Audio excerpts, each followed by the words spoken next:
Ko tu zini par varu kā izēvielu? Vai zināji, ka varas kā izēviela faktiski ilgus gadus ir kalpojis kā indikators tam, cik veselīga ir ekonomika, specifiska celtniecības industrija un ražošana, jo tas tiek izmantots kā viens no pamatmetāliem ļoti plašās spektros, sākot ar celtniecību, beidzot ar elektroautomobīļu izgatavošanu. Un tāpēc varam bija iesaukt Dr. Copper, jeb doktors Varš, kas būtībā signalizē par to, cik veiksmīgi ir pasaules ekonomika. Un kāpēc es to stāstu? Tāpēc, kad līdzinējos mēnešos vara cena bija ārkārtīgi strauji pieaugusi, un viņa bija pieaugusi, protams, dēļ tā fakta, kad tika veikts dažādas spekulācijas par to, kāda būs Donalda Trumpa tarifa un viss pārējais, un tāpēc daudz investori centās uzpirkt varu, gan investori, gan arī industriālie traderi centās uzpirkt varu pirms sākās kaut kāda veida tarifu un vara situācija, teiksim tā, situācija ar varu pasaules tirgos būtu vēl sarežģītāka, jo visi domāja, ka viņš kļūs vēl dārgāks, bet kas īstenībā notika? Vara cenas faktiski sabruka. Un tagad mēs pavērosim vara cenu dinamiku mazliet sīkāk, lai saprastu, kāpēc tas tā notika un ko vispār varas kā metāls nozīmē gan investoriem, gan traderiem. Tāpēc sākam. Tātad šeit ir vara cenu grafiks, un ko mēs te redzam? Faktiski viņš nokritās ārkārtīgi zemu 2022. gada jūlijā, bet priekš mums tā ir pagātne. Un mēs redzam to, ka viņš ārkārtīgi strauji uzkāpa līdz $5 par mārciņu apmēram maija vidū pagājušo gadu. Daudz to skaidro ar to, ka bija ārkārtīgi slikta situācija gan no varu iegūs viedokļa, gan no tā, ka Ķīnā ir augsts pieprasījums pēc izēvielām un to pasauli nevar apmierināt. Un, protams, vai tas tā bija, vai tas tā nebija, to es parasti nekad necenšos spriest, es tikai redzu to, ka pēc tam viņš pa 20% nokritās un šeit sasniedza faktiski rekordus, ja mēs pastamies uz tādu vēsturiskāku grafiku pēdējo 10 gadu, viņš sasniedza rekordus tieši šī gada marta sākumā, kā jau es teicu video ievadā, kad tika veiktas lielas spekulācijas par to, kas notiks ar tarifiem, kas notiks ar importu Amerikā, jo tur bija savi specifiskie ierobežojumi un lietas, kas attiecās ar ASV varu importu, jo tā varētu būt strateģiski svarīga izēviela, un tāpēc traderi sāk iepirkt, gan fiziskie traderi, gan spekulanti sāk šeit iepirkt varu diezgan lielos apjomos, baidoties no tā, kas notiks. Bet surprise, surprise, kā parasti saka finanšu tirgos. Nedēļā, kad Donalds Trumps paziņoja par jaunajiem tarifiem, kāds viņš īstenībā, par tiem tarifiem, kādi viņi faktiski bija, zelts nokrita no saviem $5 līdz $4, respektīvi 20% kritums, kas kaut kādās 4 dienās. Un šis lielākais kritums, man liekas, ka ir lielākais vara kritums kopš kāda 2009. gada. Un ko tas nozīmē? Tas nozīmē to, ka finanšu tirgos nevajag klausīties analītiķus, jo īstenībā viņi neko īsti nesaprot. Jo pēc visas loģikas, pēc lieliem tarifiem, kā daudz iepriekš teica, varam bija jākāpj augstāk. Un ir 101 banku un vēl neskāds tur prognozes, kad būs milzīgas problēmas ar varu situāciju un tam līdzīgi, bet redz kā, neviens nezināja to, kā tirgi reaģēs uz tarifiem. Līdz ar to jaunie tarifi tiek interpretēti kā milzīgi ekonomiku un globālu tirniecību ierobežojuši faktori, kas noraus uz leju kopējo pieprasījumu un līdz ar to varš sabrukt no $5,35 līdz $4. Ierakstīšanas brīdī 7. aprīlī viņš te kaut kur mazliet ir pacēlies līdz $4,25 no $4, bet tik un tā nokarts viņš ir kapitāli, un to neviens negaidīja. Un ko es te gribu pateikt? Kā es tikko teicu iepriekš, nevajag klausīties analītiķus un balstīties uz viņu lēmumiem, veicot savas investīcijas. Tas nozīmē, varbūt arī nevajag klausīties mani. Nē, es neesmu analītiķis. Es uzskatu vairāk sev par tirgus apskatnieku, jo es nekad neveicu prognozes, jo es zinu, ka tā ir diezgan muļķīga laika pavadīšana. Un ko es te gribu pateikt, ka nezināmais un nenosakāmais vienmēr ir tas, kas tirgus cenas ietekmē visvairāk.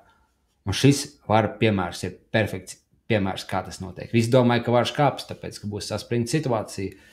Vara ražošanā būs problēmas ar tarifiem, līdz ar to visiem viņš jāiepērk ātrāk, tas uzdzīs augšā cenu, bet izrādās tarifi bija spēcīgāk nekā likās, iespējams varbūt jauns tirdzniecības karš, ko mēs vēl nezinām, un viss sagāzās. Kāda būs nākotne, man nav mazākās idejas. Un, ja es gribu ieguldīt vai treidot ar varu, man īstenībā tas nemaz nav jāzina. Kas man ir svarīgi zināt, ir saprast to, kāda ir vēsturiskā vara cenu dinamika. Un vēsturiskā vara cenu dinamika man kaut ko vairāk pateiks par pašu varu nekā 1000 prognozes. Tāpēc tagad pastīsimies uz varu no mazliet plašāka skatu punkta. Un tāpēc mēs pabīdam savu nedēļu grafiku jau plašākā griezumā, lai mēs skatītos uz to, kā varas tad risties. Te mēs varam slēgt varu kopš, skatāmies 2002. Varam pastīties pēdējos 22 gadus kopš 2002. gada. Un tad mēs redzam, ka šis laiks, es pabīdīšu viņu mazliet sīkāk.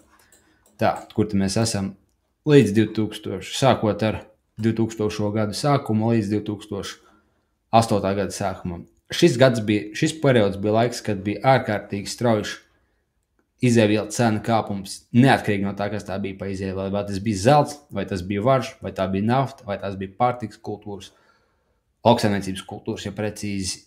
Un kopumā te bija milzīgas globālās ekonomiskās dzīves. Mēs paši atceramies kaut vai traknos gadus Latvijā. Un te kāpa visas izēvielas. Un šeit viss beidzās. Šeit sākās liela ekonomiskā krīze. Te jau arī šajā laikā pīkoja visas naftas cenas un citas izēvielu cenas. Un te viss jau gāzās. Te sākās problēmas ar ASV finanšu sektoru un visu pārējās pasaules finanšu sektoru. Un apmēram 2009. gada sākumā visas izēvielas nokrita. Varš līdz ar to. Un pēc tam viņas piedzīvoja strauju sākumu. Te arī ļoti līdzīgi ir gājis visām pārējām vadošajām izēvielām. Tā kā varš ir turējies kopā ar pasaules ekonomikas attīstības cikliem. Jo šis, te bija tāds neliels kritumiņš, bet tomēr, ja mēs pastamies uz tādu pavisam augstu putnu lidojumu, tad mēs redzam, ka varš uzkāpa, būtībā turējās ap 3 līdz 4 dolāriem, pēc tam nokrita un tad kāpa atpakaļ līdz ar ekonomikas atvesaļošanos. Un pārējā laika viņš būtībā ir uzrādījis tādu mērenu kritumu. Es neīstenībā tas nav mērams, tas ir liels kritums. Es atvainojos no 4,5 dolāriem līdz 2 dolāriem. Jā, tas ir kaut kāds 60% kritums. Tas bija no 2011. līdz 16. gada. Faktiski viņš bija zemos līmeņos arī pirms Covid, kad īstenībā lielākā daļa pasaules jau bija atkopusies un bija salīdzinoši spēcīga. Nokrita 20. gada martā un pēc tam uzšāvās atpakaļ augšā. Te mums, protams, vajadzētu mazliet sīkāk skatīties katras vadošās varu ieguvēju valsts situāciju, kas ir noticis, es atvainojos ne šeit, bet šeit un šeit, kas noticis ar to pašu ražošanu un visu pārējo, kas ir mazliet ārpus šī video formāta, bet tas nav tas, ko es gribu pateikt. Es tikai gribu pateikt to, ka kopš agrējiem 2000 gadiem caurmērā var pielikt klāt gan šajā